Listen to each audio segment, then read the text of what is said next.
सबके रोज आपने आंसू देने हुई हमारे माई ने कह दिया लाश के साथ ये हर पे जाना माँ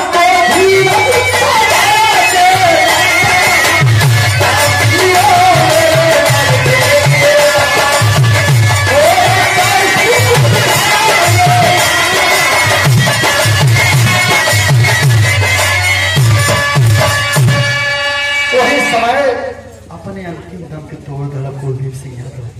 सैनिक सम्मान के साथ जब रसिया दरवाजा पे आई 4 बजे अध्यापक रणजीत सिंह यादव दुआरिया पर बैठा रहना।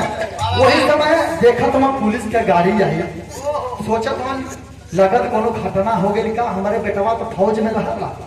तब तक लसिया दुआर सुताई गई और जब लाश दुआरी सुताई गई माई बौरैया 2 दिन के लड़का पैदा भर दुर्गावती की संवरी वाले घरवा में दुल्हन